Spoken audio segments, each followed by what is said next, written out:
Welcome to Democracy Now!, democracynow.org, the War and Peace Report. I'm Amy Goodman. The U.S. Supreme Court's rejected a legal theory that would have radically increased the power of state legislatures to reshape how federal elections are conducted and would have made it easier to draw up gerrymandered congressional maps. Writing for the majority in Tuesday's 6-3 ruling, Chief Justice John Roberts rejected the so-called independent state legislature theory promoted by North Carolina Republican lawmakers.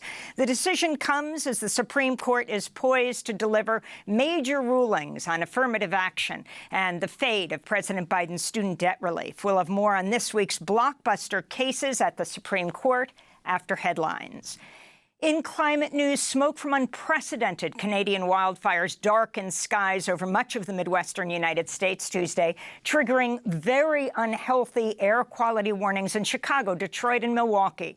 Forecasters predict winds will push the smoke further east today, bringing a return of hazardous air to New York and parts of the Northeast. This week, the plume from worsening fires in Quebec and Ontario crossed the North Atlantic, bringing hazy skies to Spain and Portugal. Meanwhile, there are warnings and advisories for excessive heat in effect again today in several southwestern and southern states. The Electric Reliability Council of Texas reports record power consumption amidst a 3-week-old heat wave that sent temperatures as high as 120 degrees Fahrenheit or 49 degrees Celsius. The Texas Tribune reports at least 9 prisoners, including 2 men in their 30s, have died of heart attacks or unknown causes this month in prisons lacking air conditioning. Science communicator Susan Joy Hassel says a collapse of Texas's overstrained electrical grid right now would lead to widespread deaths.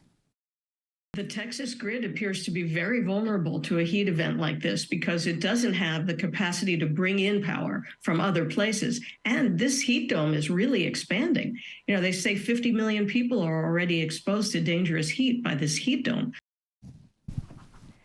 A Russian missile attack on the eastern Ukrainian city of Kramatorsk has killed at least 9 civilians, including 3 children. Tuesday evening's attack on a crowded pizzeria just after 8 p.m. local time left dozens more injured. This is Valentina, a 64-year-old who witnessed the aftermath of the assault. I ran here after the explosion. I run a cafe nearby. Everything has been blown up here. There is nothing. No windows, no doors. That's what I see. Destruction everywhere. It is fear, horror in the 21st century. I don't even know how to describe it. My son was killed in the war, and now this. Belarus's leader says he convinced the head of Russia's Wagner group to call off a mutiny last weekend that saw heavily armed mercenaries advance to within 120 miles of Moscow. President Alexander Lukashenko said during a weekend phone call, Russian President Vladimir Putin promised to wipe out Wagner's forces and was considering killing Wagner chief Yevgeny Prigozhin. Lukashenko said he later relayed Putin's comments to Prigozhin in a separate call. He says, but we want justice. They want to strangle us. We will march in Moscow. And I say, halfway there, they will squash you like a bug. U.S. intelligence officials have told New York Times senior Russian General Sergei Surovikin had advanced knowledge of Prigozhin's plans to rebel against Russia's military leadership. The Times reports the officials are trying to learn if the general helped plan Prigozhin's mutiny. On Tuesday, Russia's embattled defense minister, Sergei Shoigu, whom Prigozhin has assailed for mismanaging Russia's war in Ukraine, appeared publicly as President Putin led a Moscow ceremony honoring Russian soldiers and police for their actions during the mutiny. The Biden administration's imposed new sanctions on companies accused of profiting from the activities of the Wagner Group in Africa. The Treasury Department says the sanctions will punish 4 companies based in Russia, the United Arab Emirates, and the Central African Republic that extract gold, diamonds, and other minerals to help fund the mercenary force. The sanctions were announced after Russian Foreign Minister Sergei Lavrov said Monday Wagner mercenaries will not be withdrawn from Africa following last weekend's mutiny. Several hundred Russian servicemen are working in the Central African Republic as instructors. This work will, of course, be continued.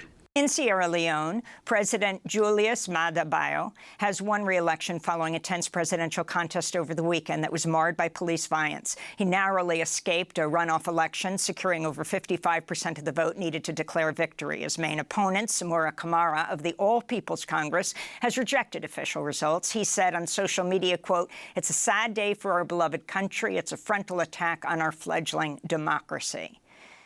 Thousands of nurses in Texas and Kansas walked off the job Tuesday for a one-day strike to demand better workplace safety. Nurses have denounced chronic understaffing at 3 Ascension hospitals in Wichita and Austin.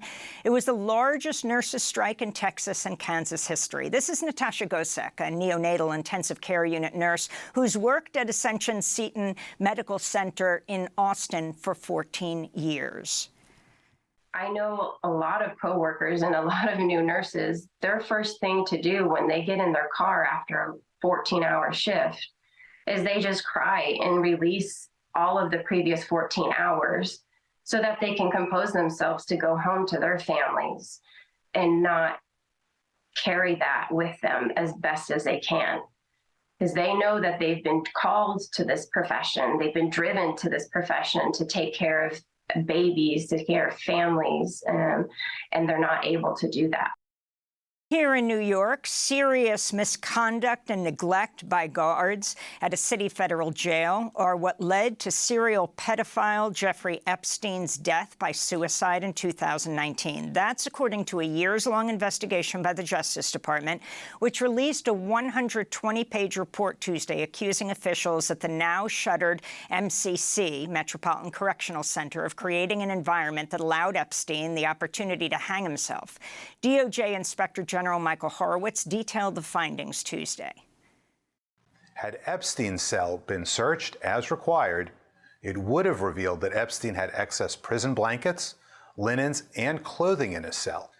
MCC New York staff also failed to ensure that the institution's security camera system was fully functional, resulting in limited recorded video evidence. While we determined MCC New York staff engaged in significant misconduct, we didn't uncover evidence contradicting the FBI's determination that there was no criminality in connection with how Epstein died. At the time of his death, Jeffrey Epstein was awaiting trial for sex trafficking and other charges. In more news from New York, Gothamist reports the city's Department of Correction is planning to purchase over $90,000 worth of high-powered submachine guns for a specially trained emergency security unit working at the troubled Rikers Island jail complex. This comes after New York's Department of Correction earlier this month cut some $17 million in job training and social programs for prisoners. New York voters headed to the polls Tuesday for an off-year primary election to choose several city council seats and 2 district attorney races. Longtime progressive Charles Barron failed to keep his New York City council seat, losing to Chris Banks, who was backed by House Democratic Minority Leader Hakeem Jeffries. In the most closely watched race, Yusuf Salaam, one of the exonerated Central Park Five, was declared the winner in a contested bid for a city council seat in Harlem. Salaam defeated Democratic Assemblywoman Inez Dickens, who had received the endorsement of New York Mayor Eric Adams by a landslide.